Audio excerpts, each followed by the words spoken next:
Hi, it's Dave Godfrey here. I'd like to give you a quick overview of the new mathematical guidance that's been published this week by the DfE and NCETM.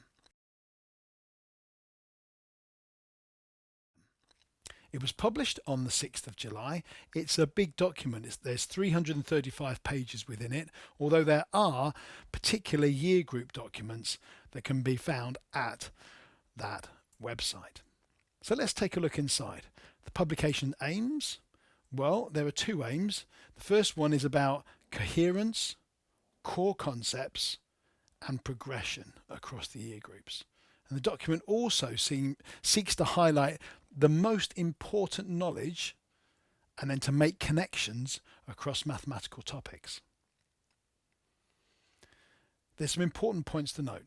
The document actually does this by identifying the most important conceptual knowledge and understanding that pupils need as they progress across the primary school. These important concepts are referred to as ready to progress criteria, and they're linked to a pupil's mastery of the mathematics curriculum.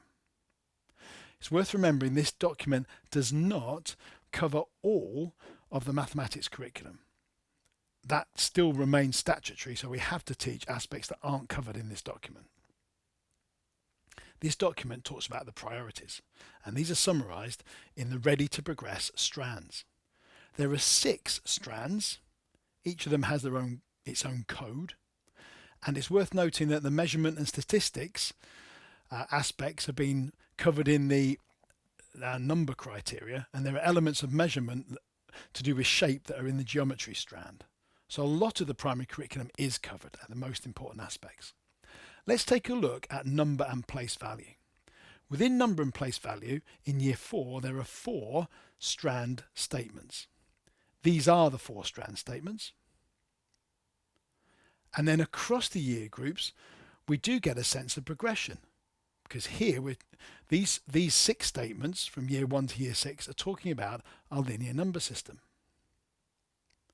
So what does the guidance do? Well, there's specific guidance for teachers on how to teach a particular mathematical topic. So here, this is year 5, and we're talking about short division. I do like the heart of mastery that comes through this document. So here it says, it is not always the most appropriate choice to use short division. Well, no, because half the time we can use our brains, we can use mental methods and jottings.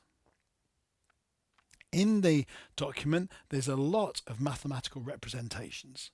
Some of these are of concrete resources that we'll use, and there's certainly suggestions as we go through about which concrete resources are appropriate. I would certainly add some more, and I would prioritise some over others, but there are loads of good suggestions in terms of the CPA approach, enacting that out, the concrete, pictorial and abstract approach. I like the way that teachers are encouraged to think carefully about how they present mathematical information in their talk, their language. I like the fact that there are connections made across these ready to progress criteria. Also, within each year group, there's some example assessment questions that are clearly laid out for us to see. At the end of each year group document, there's a section entitled Calculation and Fluency, which brings together the themes found in many of the strands. So here's just a few concluding thoughts. I encourage you to go and check it out. It's a useful document, really useful, but it isn't statutory, it's guidance. It is the consensus of the authors, their opinions, and an attempt to help schools prioritise aspects of the maths curriculum and bring in this sense of progression and consistency. Schools, of course, retain the freedom given to them in the national curriculum about how they teach the curriculum and when to tackle specific objectives. The national curriculum is very neoliberal in its ideology. It tells us what to teach, but not how to teach it. Although the document is really clear and helpful, there are naturally some anomalies and things we may not quite agree with, and certainly schools have invested a lot of time in developing their understanding of the mastery approach over the last few years. I encourage you to weigh up your understanding and your school's understanding with this document. This document can help guide you, but you may well already have a lot of things in place successfully working within school.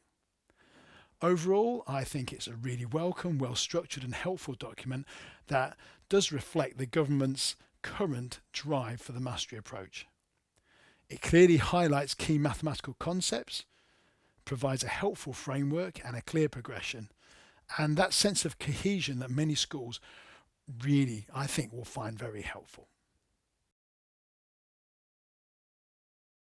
So that's a quick overview. We're just about to launch our new NumberFun online training website. It's called teach.numberfun.com, and in there I've been recording over these last month and a half, 2 months, a whole load of mathematics training modules. And when I look at them, I'm thinking, oh, that's really good. I'm really glad I've done what I've done because they cover the first 5 of those 6 strands. So if you'd like me to come and do any bespoke training for you, I'd be delighted to do that if I can help you in any way I can. But equally, this online website has got some teaching that will help support you in those key strands. Thank you for watching.